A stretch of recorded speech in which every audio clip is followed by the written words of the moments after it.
Good afternoon, everyone. I'm Sudeeptha. I'm from third year medicine. So today, let's wonder how to live through art.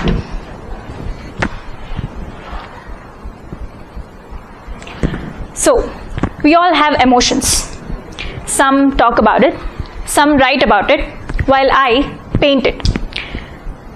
Often I wonder, why do I paint when I'm happy? Why do I paint when I'm sad? Why do I paint when I'm angry?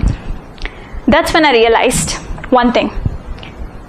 That is, every painting gives a sneak peek into an artist's life, their feelings, their turmoils, and their sufferings. Have you ever listened to a painting? Have you ever heard a painting?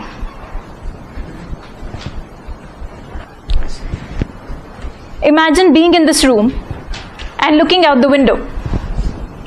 You see grassland, you see a cottage, and you see trees. But can you imagine anything more? This is what was imagined by the famous Dutch painter Van Gogh. That's not the crazy part. He painted this and many more paintings when he was being treated for psychosis. What was his journey? What if his paintings could talk to you? What would it tell you about him? Let's see. So this is the first painting. I'm called the Sunflower. I was a fresh start in my master's life. I was a very important painting. Why, you ask? My master had failed as an artist, as an art dealer, as a teacher, as a preacher, even as a bookstore accountant. He picked up brushes again at 28 and started painting. But none of them bought his paintings. He still didn't give up. He studied the Japanese artists and said, I'll make a small community of artists and paint together.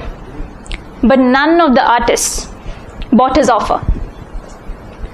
But his supportive brother convinced Paul Gauguin, who was a French artist, to mentor him. Hence, my master painted 4 different versions of me and decorated Paul Gauguin's room. I was a new hope in my master's life. I was a dappled painting with yellow hues depicting life and sun. I had sunflowers full bloomed and withering, indicating life and death. I was painted during this happy period of my master's life. Second painting. I'm called Van Gogh's Chair. You would be thinking my master was quite calm while painting me.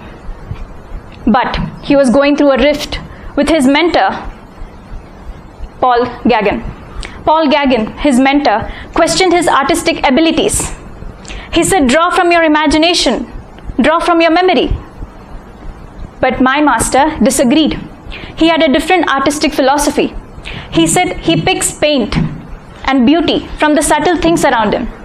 To prove this point, he painted the chair, his own chair, with light colors and a simple tobacco bag and a pipe, to say he sees beauty in the little things around him.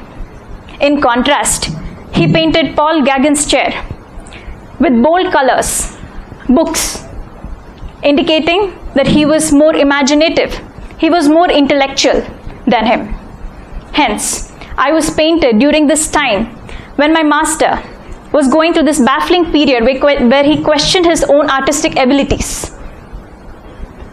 And he had this crushing thought that Paul Gauguin was going to leave the community. Finally, I am called the Starry Night. After the fallout with his mentor, my master's hallucinations were more. He took a razor blade, chopped his left earlobe, and gifted it to a local prostitute. That's when all of his neighbors signed a petition and banished him from the place. His brother was still supportive of him. He said, let's get you treated. And that's when my master admitted himself into an asylum and he painted this.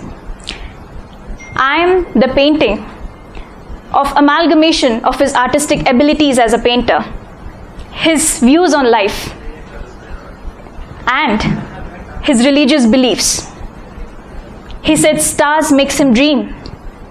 He looked out of the window that day and imagined and dreamt through a painting. Finally, in the game of light and darkness, darkness won. As he was a burden to his brother, my master shot himself when he was 37 years. From all of this, what do we learn from after listening to all of these paintings? What do we get? I realized that his aim was definite, and that was to paint as many as paintings as he could. He found beauty in the littlest of cottages and dirtiest of corners.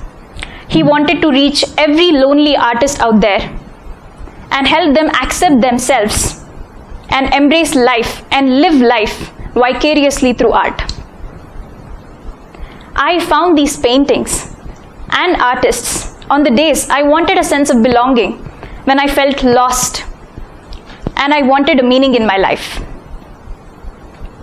I lived a different reality through these colors. So find these paintings and their stories on the days you need hope and you need a reason to live and to move on in life. And live the what ifs of your own lives through a painting. Every day, many artists and their paintings and their stories are knocking at your door to be heard by and to be inspired by. But are you really listening? Thank you. That's my time.